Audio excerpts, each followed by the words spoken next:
वो करीब करीब 3 गुना हुआ है, जिसका आने वाले दिनों में भी देश के अर्थतंत्र को बहुत लाभ होगा।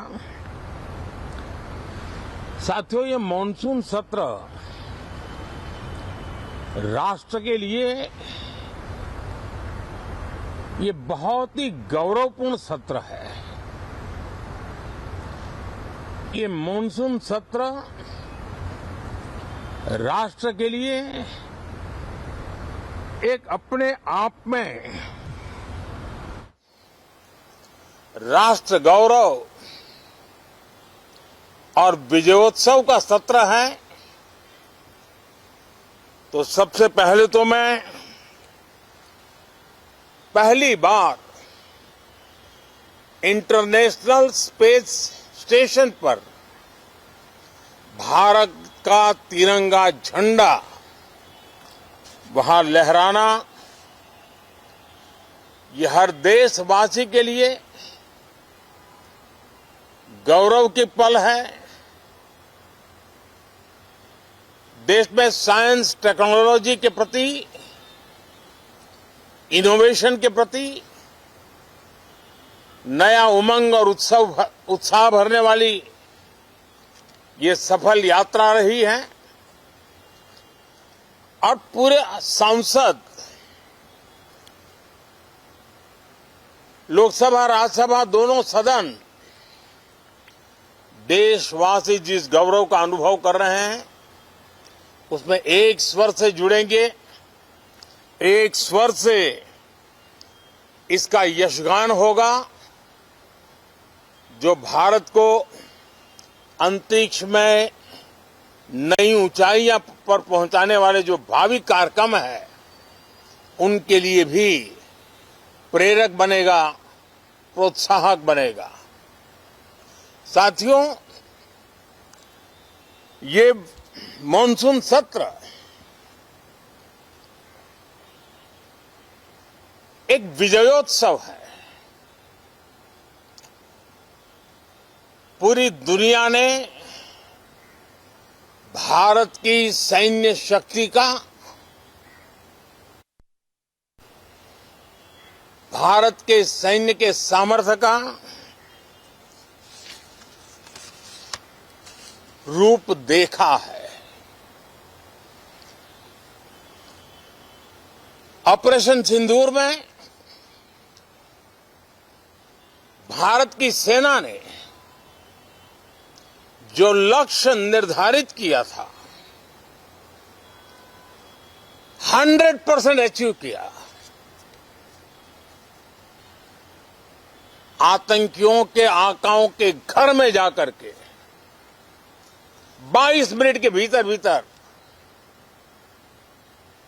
ऑपरेशन सिंदूर के तहत उसको जमींदोज कर दिया गया। और मैंने बिहार की एक कार्यक्रम में इसकी घोषणा की थी, जो हमारी सैन्य शक्ति ने बहुत ही कम समय में सिद्ध करके दिखा दिया। और इसमें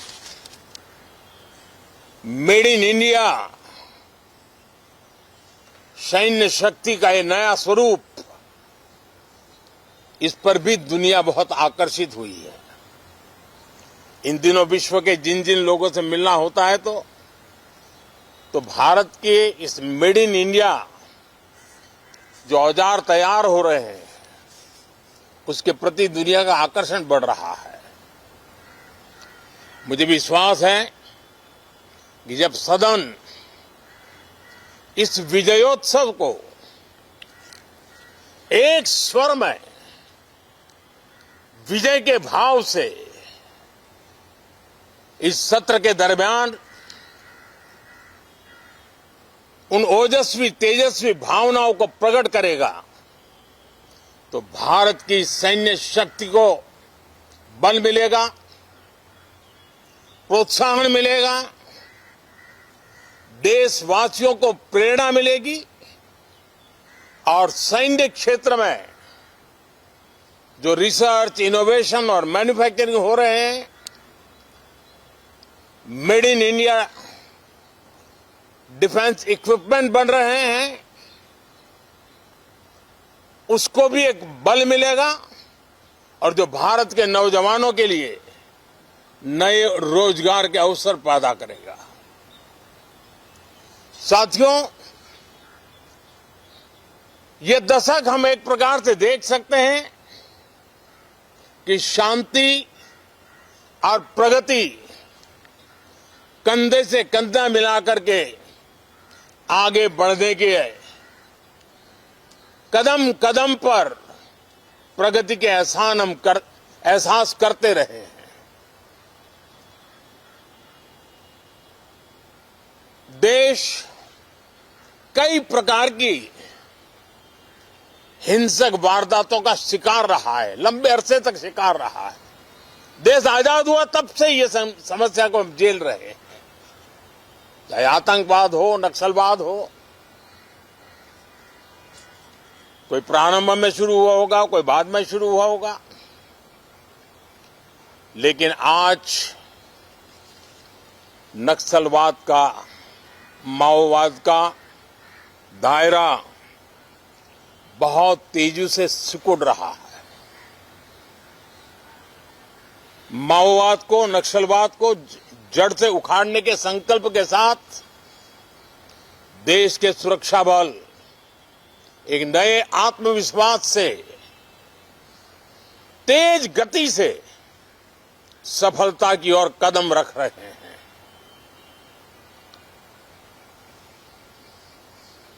और मैं गर्व से कह सकता हूं,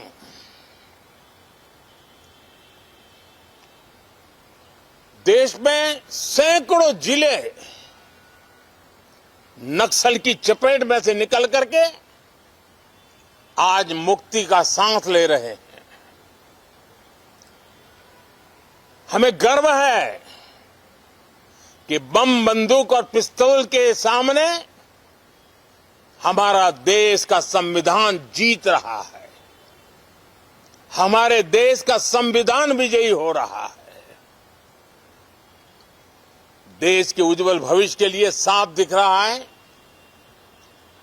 कि कल तक जो रेड कॉरिडोर थे वो आज ग्रीन ग्रोथ जोन में परिवर्तित होते नजर आ रहे हैं। साथियों, एक के बाद ऐसी घटनाएं देशभक्ति के लिए, देश की भलाई के लिए संसद में पहुंचे हुए हर माननीय सांसद के लिए गौरव का पल है। और संसद के इस सत्र में ये गौरव गान पूरा देश सुनेगा, हर सांसद से सुनेगा, हर दल से सुनेगा। साथियों, आर्थिक क्षेत्र में भी जब 2014 में आप सबने हमें जिम्मेवारी दी, देश फ्रेजाइल 5 की अवस्था से गुजर रहा था। 2014 के पहले वैश्विक अर्थव्यवस्था में हम 10वें नंबर पर थे और आज भारत तेज गति से दुनिया की तीसरे नंबर की अर्थव्यवस्था बनने की दिशा में आगे बढ़ रहा है, दरवाजे पर दस्तक दे रहा है। इन दिनों 25 करोड़ गरीबों का गरीबी से बाहर निकलना, जिसको विश्व की अनेक संस्थाएं सराहना कर रही है। देश में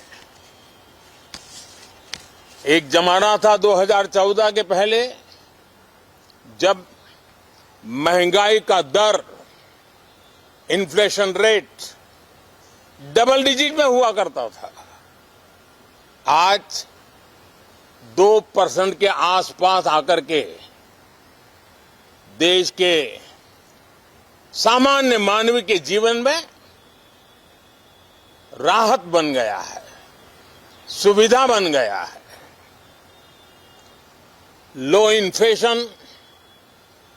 लो इन्फ्लेशन के सामने हाई ग्रोथ एक अच्छे विकास यात्रा की दिशा है। साथियों, डिजिटल इंडिया, यूपीआई आज भारत के एक नए सामर्थ्य को दुनिया देख रही है, पहचान रही है और ज्यादातर देश में उसके प्रति एक आकर्षण पैदा हो रहा है। यूपीआई ने फिनटेक की दुनिया में अपने एक नाम कमाया है। रियल टाइम डिजिटल ट्रांजैक्शन दुनिया में सबसे ज्यादा हो रहे हैं। दुनिया में जितने हो रहे हैं, अकेले भारत में उससे ज्यादा हो रहे हैं। साथियों, पिछले दिनों इंटरनेशनल लेबर ऑर्गेनाइजेशन का एक वैश्विक समागम था और उसमें भारत ने बहुत बड़ी ऊंचाई प्राप्त की है। आईएलओ का कहना है कि 90 करोड़ से ज्यादा लोग भारत में अब सोशल सिक्योरिटी के दायरे में है। ये अपने आप में एक बहुत बड़ा अचीवमेंट है। उसी प्रकार से वैश्विक संस्था WHO ने ये कहा है कि भारत अब आंख की जो बीमारी आमतौर पर बारिश के सीजन में ज्यादा देखी जाती थी, ट्रैकोमा, अब भारत को WHO ने ट्रैकोमा फ्री घोषित किया है। तो आरोग्य के क्षेत्र में भी ये अपने आप में एक महत्वपूर्ण भारत के लिए सिद्धि है। साथियों, पहलगाम की क्रूर अत्याचार, नरसंहार, पूरी दुनिया चौंक उठी थी। आतंकवादी और आतंकवादी के आके दुनिया का ध्यान उनकी तरफ केंद्रित हुआ था और उस समय दल हित छोड़ करके देश हित में हमारे ज्यादातर दलों के प्रतिनिधि, ज्यादातर राज्यों के प्रतिनिधि विश्व भ्रमण किया, दुनिया के अनेक देशों में गए और एक स्वर से दुनिया के सामने आतंकवादियों का आका पाकिस्तान को बेनकाब करने का एक बहुत सफल अभियान चलाया। मैं आज राष्ट्रहित में किए गए इस महत्वपूर्ण कार्य के लिए उन सभी सांसदों की सराहना करना चाहता हूं, सभी दलों की सराहना करना चाहता हूं और उसने देश में एक सकारात्मक वातावरण पैदा किया। विश्व ने भारत की बात को स्वीकार करने की दिशा में अपने मन के द्वार खोले और इसके लिए ये हमारे सांसदगण, हमारे राजनीतिक दल सराहना करने के मेरे लिए सौभाग्य है। साथियों, हम जानते हैं कि ये स्पिरिट, एक स्वर, एक एकता का वातावरण देश को कितना उत्साह से भर देता है। विजयोत्सव का ये पर्व इस मॉनसून सत्र में भी उसी भाव से प्रकट होगा। देश की सैन्य शक्ति को सराहना करेगा, देश के सामर्थ्य का गौरवगान करेगा और देश के 140 करोड़ नागरिकों को नई प्रेरणा का कारण बनेगा। मुझे विश्वास है कि हम सब मिलकर के डिफेंस के क्षेत्र में आत्मनिर्भर होने के इन प्रयासों को बल दें, सेना के सामर्थ्य की सराहना करें। और मैं आज देशवासियों के सामने जरूर कहूंगा और देश के राजनीतिक दलों से भी कहूंगा